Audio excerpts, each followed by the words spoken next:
পুরুলিয়া লোকসভা কেন্দ্রের আওতায় জয়পুর বিধানসভার হরতান গ্রাম, বুথ নাম্বার 163, প্রায় 800 ভোটার। গত 23শে এপ্রিল ওখানে ভোট ছিল। বেহাল রাস্তা সহ নানাবিধ অভিযোগে ও প্রশাসনের উদাসীনতার বিরুদ্ধে গ্রামের মানুষ ভোট বয়কট করে। আজ শিক্ষকদের একটি গ্রুপের পোস্ট থেকে সেটা জানলাম। সারাদিনে কেউ ভোট দিতে যায়নি।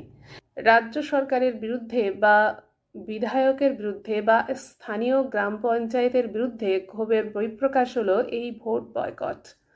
গরিব মানুষগুলোর কারো সরকার গঠন করার কোনো ইচ্ছে নেই, সরকারের অংশ হওয়ারও ইচ্ছে নেই, হিন্দু মুসলমান করার ইচ্ছে নেই।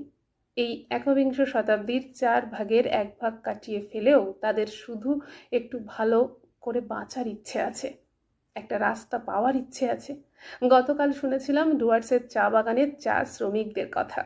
24 কেজি চা পাতা তোলার পর তারা 250 টাকা পান, তারপর প্রতি কেজিতে 5 টাকা করে।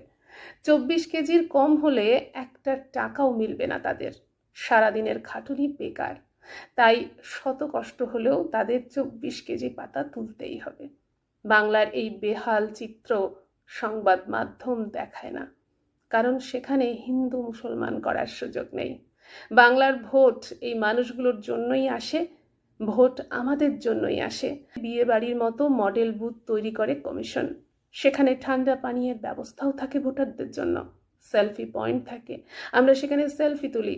সেলফি আমরা পুরুলিয়ার পলাশ বাগানেও তুলি, আবার ডুয়ার্সের চা বাগানেও তুলি। কিন্তু আমরা শহুরে হুজুকে বাঙালি, তাদের নিয়ে ভাবি কয়জনা?